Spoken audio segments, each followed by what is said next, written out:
శ్రీమాత్రే నమ. జై గురు దత్తాత్రేయ నమ. ఈ వీడియోలో మనం ఏప్రిల్ నెల మాస ఫలితాలు తెలుసుకునే ప్రయత్నం చేద్దాం.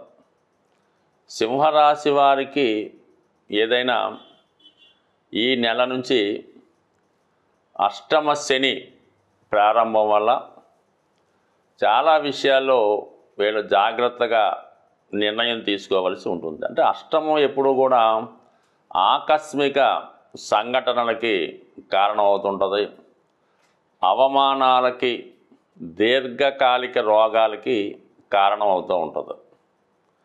ఒక బాగా చదువుకున్నటువంటి విద్యార్థి కంపల్సరిగా మనకి మంచి ర్యాంక్ వస్తుంది అనుకున్న విద్యార్థి అనూహ్యంగా ర్యాంకు డౌన్ అవ్వడం లాంటి అవమానాలు జరుగుతూ ఉంటాయన్నమాట. అలాగే గతంలో మనం ఏదన్నా ఎప్పుడో ఏదో చెక్ ఇవ్వడమో లేదంటే మనం ఆఫీసులో ఏదన్నా పొరపాటు చేసి ఉంటే దాని ఏదో ఎంక్వైరీ అని అదని ఇదని పెట్టి ఇప్పుడు దానికి సంజాయిషి అడగడం కానీ లేదా ఏదన్నా పదవికి రాజీనామా చేయమని కోరడం కానీ ఇలాంటివి జరుగుతుంటాయి. అంటే అందరికీ కాదు, ఇలాగ అవ్వచ్చు అని చెప్పడం జరుగుతూ ఉంటుంది.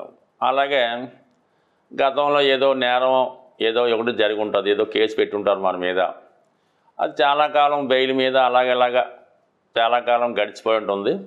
సడన్గా ఆ బెయిల్ రద్దయి కోర్టు తీర్పు అవతల వాళ్ళకి అనుకూలంగా వచ్చి మనకి ఇబ్బంది కలగవచ్చు. అంటే ఏదైనా ఇవి ఇలాంటి వివాదాస్పదమైనటువంటి ఇష్యూలు ఏవైనా ఉంటే వాటిని ఇంకా కొంతకాలం పొడిగించే ప్రయత్నం చేసుకుంటే మామూలుగానే అది వెళ్ళిపోతూ ఉంటుంది. ఇప్పుడు మనం ఈ మాస ఫలితాల కోసం చర్చిస్తున్నాం కాబట్టి సరే అష్టమ శని గ్రహానికి ఒక పక్క పరిహారం చేసుకుంటూ మరి కుజగ్రహం సాధారణంగా సింహరాశి వారి కుజుడు యోగకారకుడు అవటం వల్ల ఎక్కువ ప్రభావం ఈ మాస ఫలితాలప్పుడు కుజుడు ఇండికేట్ చేస్తుంటాడు.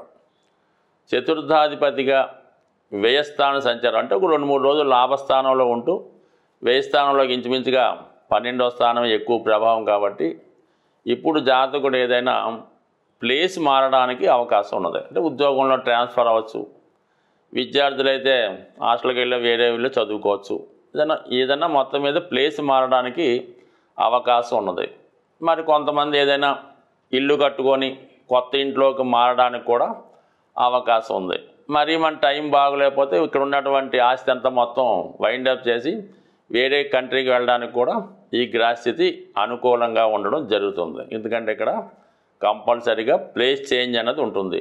లేదు కొంతమంది ఇక్కడంతా సెటిల్ చేసుకొని విదేశంలో ఉన్నటువంటి పిల్లల దగ్గరికి వెళ్ళిపోవడం కూడా జరగవచ్చు. ఇక భాగ్యాధిపతి వ్యయస్థానం, ఇది కూడా దూర ప్రాంత ప్రయాణానికి, పుణ్యక్షేత్రాల దర్శనానికి, ఉన్నత విద్య కొరకు మరి దూర ప్రాంతం వెళ్ళడానికి ఇది అవకాశం కలుగుతుంది. సో ఏదైనా చతుర్థ భావం పాడైనప్పుడు, గ్రహస్థితి అనుకూలించినప్పుడు మనకి విదేశ అవకాశాలు, స్థాన చలనాలు, పరాయి దేశానికి వెళ్ళడానికి అవకాశం వస్తుంది. అది చాలామంది అదృష్టం అనుకుంటారు కానీ అది ఒక దుర్యోగం లాంటిది అన్నమాట. ఇప్పుడు అటువంటి, ఎందుకంటే అష్టమంలో శని భగవానుడు, వ్యయంలో కుజుడు, ఇవన్నీ కూడా జాతకుడు మైగ్రేషన్కి కారణం అవుతాయి. అది కొంతవరకు ఇటువంటి ఇబ్బంది కూడా కారణం అవుతుంది. అయితే అక్కడికి వెళ్ళాక బాగానే ఉంటుంది, ఇక్కడ ఉంటే ఇబ్బంది పడుతూ ఉంటారు అన్నమాట. అది విషయం. ఈ సమయంలో కొంతమంది ఏదైనా స్థిరాస్తి కొనడానికి కూడా అవకాశం ఉంది.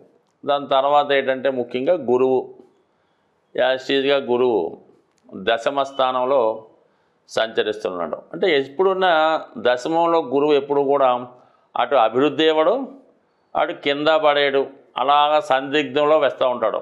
న్యాయంగా నిజాయితీగా వెళ్తూ ఎవరికి అపకారం చేయకుండా ఎవరికి ఉపకారం చేయకుండా ఆ విధంగా నడుస్తూ ఉంటుంది. ఏదైనా వృత్తిలో అభివృద్ధికి చాలా ఆటంకాలు కలుగుతుంటాయి. ఏ పని సజావుగా చేయలేకపోవడం జరుగుతూ ఉంటుంది. అయితే చాలా నిజాయితీగా ధర్మంగా ఉండడం జరుగుతూ ఉంటుంది. దశమంలో ఉన్నటువంటి గురువు ధనస్థానాన్ని చూడటం వల్ల ఆర్థిక పరంగా చాలా సహకారం జరుగుతూ ఉంటుంది. కుటుంబ అవసరాలకి తగిన ధనం ఏదో విధంగా రావడం జరుగుతూ ఉంటుంది. అలాగే కొత్త ఉద్యోగాలు ప్రయత్నం చేస్తున్న వారికి కూడా అనుకూలంగా, ఎందుకంటే దశమ అష్టమాధిపతుల మధ్య జరిగిన పరివర్తన కంపల్సరీగా ఉద్యోగంలో కొన్ని మార్పులు, ఈ స్థాన చలనాలు కొంతమందికి అభివృద్ధి, కొంతమందికి పరాభవం లాంటిది కూడా జరిగే అవకాశం ఉంది. బట్ ఏదైనా సింహరాశి వారు చాలా జాగ్రత్తగా వ్యవహరించవలసినటువంటి టైము రావడం జరిగింది. సాధారణంగా గ్రహాలచే పీడించబడుతున్నవారు, ఇబ్బంది పడుతున్నవారు ఆ గ్రహాలకు పరిహారం చేసుకోవడం వల్ల సులభంగా ఆ సమస్య నుంచి బయటపడవచ్చు. అంటే ఇప్పుడు ఈ నెలలో శనిగ్రహం మారుతూ బుధగ్రహంతో కలియడం వల్ల ఈ వ్యాపార వర్గంలో ఉన్న వాళ్ళకి చాలా వరకు వ్యాపారం మందగిస్తుంది. విద్యార్థులు ఎంత చదివినా కూడా చదివింది జ్ఞాపకం రాక పరీక్షల్లో రాయలేకపోతుంటారు. అలాగే చాలా వరకు సరైన నిర్ణయాలు తీసుకోలేకపోవడం వల్ల చాలా వ్యవహారాల్లో నష్టపోవడం జరుగుతూ ఉంటుంది. ఆ కారణం వల్ల బుధుని యొక్క అనుగ్రహం కోసం చాలా సులభం మాట. బుధుడు తొందరగా అనుగ్రహించే గ్రహం. ఇది విద్యార్థులు లాంటి వాళ్ళు వినాయకుణ్ణి బుధవారం రోజు గరికతో అర్చించి, వినాయకుడికి సంబంధించినటువంటి ద్వాదశ నామాలు, 108 నామాలు, సంకటనాశన గణేష్ స్తోత్రము చదువుకుంటే సింపుల్గా అయిపోతుంది. మరి పరీక్షకాలు వెళ్ళేటప్పుడు అయితే ఏం చేస్తారంటే, మీరు వినాయకుడికి గరికతో పూజిస్తారు కదా, అది ఇంట్లో అయినా దేవాలయంలో అయినా ఆ గరికను కొద్దిగా మీ హాల్ టికెట్లోనో మీ పాకెట్లోనో పెట్టుకుంటే చాలా వరకు విజయం లభిస్తుంది. ఇక వ్యాపార సంస్థల్లో ఉన్నవాళ్ళు ఏం చేయాలంటే, గణపతిని ప్రతినిత్యం పూజిస్తూ, అలాగే వీలున్నవారు అవకాశం ఉన్నవారు విష్ణు సహస్రనామం లేదా గోవింద నామాలు చదువుతూ ఉండాలి. లేదంటే మీ షాపులో క్యాసెట్ రూపంలో వేస్తూ ఉంటే చాలా వరకు పనిచేస్తుంది. మీరు అటు వ్యాపారస్తులు, ఆర్థిక సమస్యలతో ఉన్నవాళ్ళు బుధవారం రోజు విఘ్నేశ్వరుడి ఆలయంలో అటుకులు ఉంటాయి కదా, కొద్ది గట్టి అటుకులు లాంటివి 1 కిలో తీసుకోవడం, బెల్లం గుండగా చేసి 1 కిలో అందులో కలిపి మరి పిల్లలు పంచిపెట్టే ప్రసాదంలాగా వినాయకుడికి నైవేద్యంగా పెట్టి వచ్చిన భక్తులకి పంచిపెట్టడం వల్ల కేవలం మీరు ఒక 3 వారాలు చేసి చూడండి, అద్భుతంగా మీకు ఉన్నటువంటి మొత్తం సమస్యలు ఆర్థిక పరమైనవి పరిష్కారం అవడం జరుగుతూ ఉంటుంది. సో ఇది ఈ విధంగా ఈ బుధగ్రహ అనుగ్రహం కోసం ఈ విధంగా చేయొచ్చు. కామన్గా బుధ అనుగ్రహం ఉంటే విష్ణుమూర్తి, లక్ష్మీ అనుగ్రహం కూడా లభిస్తూ ఉంటుంది. అయితే రాహుగ్రహం ఇప్పుడున్నటువంటి శుక్ర, బుధ, రవి, శని గ్రహాలను కబళించి వేయడం వల్ల ముందు రాహుని సంతృప్తి పరచాలంటే మీరు అమ్మవారిని గట్టిగా పట్టుకోవాల్సి ఉంటుంది.